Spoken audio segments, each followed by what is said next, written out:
Hai, selamat pagi Traders. Perkenalkan, saya Dahna Marta, Technical Analyst BRI DS. Pagi ini saya akan mengulas supplementary terupdate 7 Juni 2021.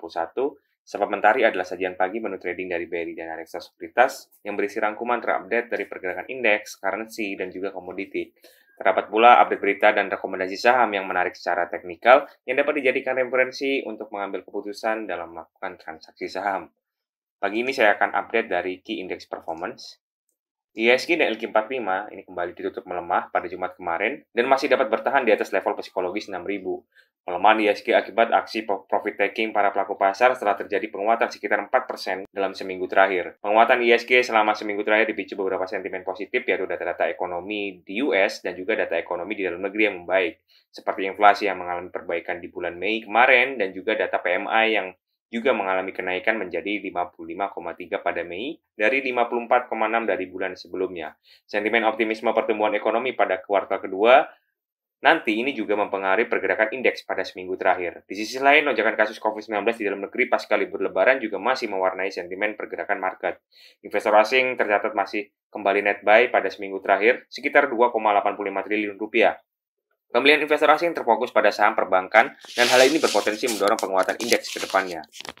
Sementara itu, bursa saham Amerika Serikat pada Jumat malam ditutup menguat. Hal ini dipengaruhi oleh data lapangan pekerjaan yang lebih rendah dari perkiraan, sehingga meredakan kekhawatiran akan terjadi pemulihan ekonomi yang terlalu cepat. Data tingkat pengangguran juga turun menjadi 5,8% dan 6,1% dan lebih baik dari perkiraan 5,9%. Imbal hasil US Treasury 10-year ini dalam tren penurunan sehingga mendorong optimisme para pelaku pasar di sana.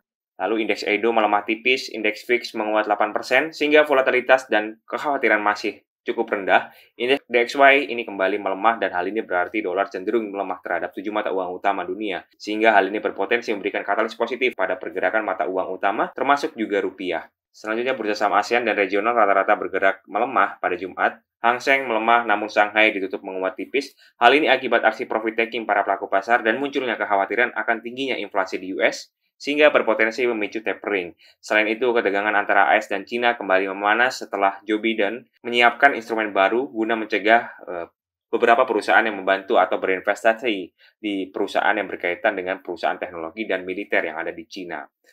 Lalu update currency and bond yield, USD ADR menguat 0,07%, yield treasury kita dan US 10-year ini kompak melemah. Hal ini berpotensi memberikan katalis positif pada bursa saham.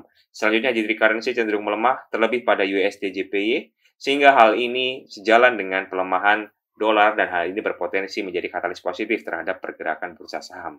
Lalu update hard and soft commodity, komoditas metal ini mengalami penguatan setelah melemah pada hari Kamis. Nikel, gold, silver, copper, dan juga tin ini kompak menguat setelah dolar melemah. Komoditas energi batu bara melemah namun oil menguat akibat optimisme pemulihan ekonomi.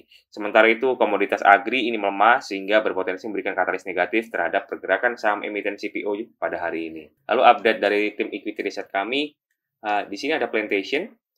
KS, Badan Pengelola Dana Perkebunan Kelapa Sawit, ini melaporkan dana yang terhimpun hingga saat ini masih cukup besar, yakni sekitar 1 miliar US dollar per Mei 2021, sehingga penyesuaian tarif pungutan ekspor baru akan dilakukan pada pertengahan Juni 2021.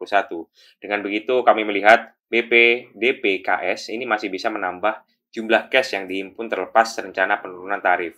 Adanya penurunan tarif ini diprediksi dapat menurunkan resiko kenaikan produksi yang dapat berpotensi merusak harga di semester 2 2021. Kenaikan produksi yang diiringi dengan relaksasi tarif ini justru akan berdampak pada penguatan harga efektif CPO sekaligus tanda buah segarnya.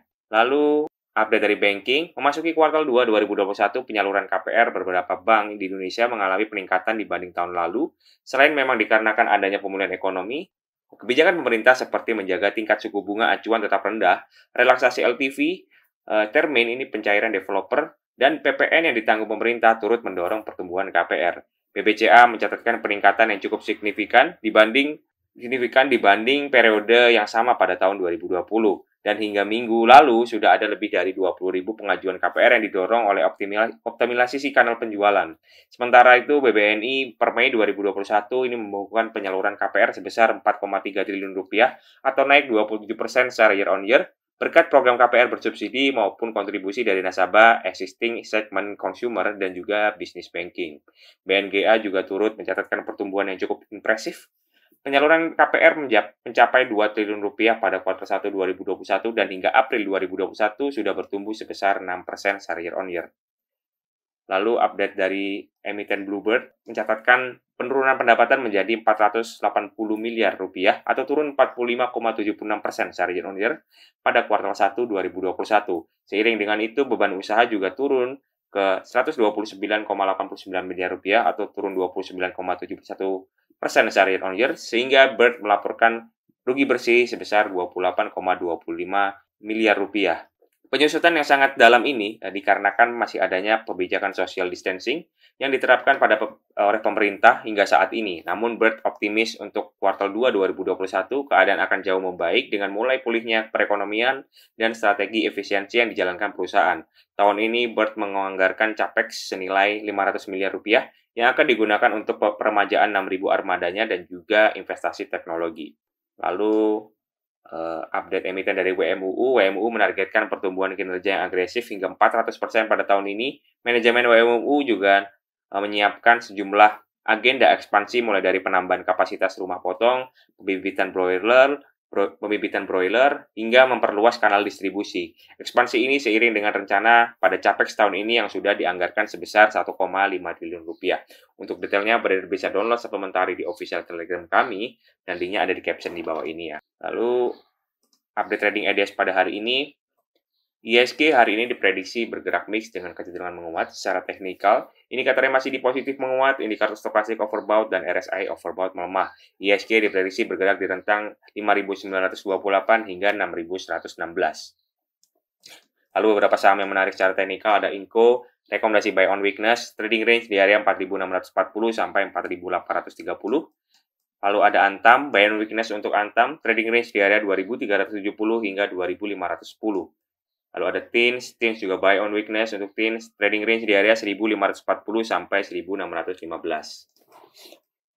Lalu ada SMA rekomendasi sell.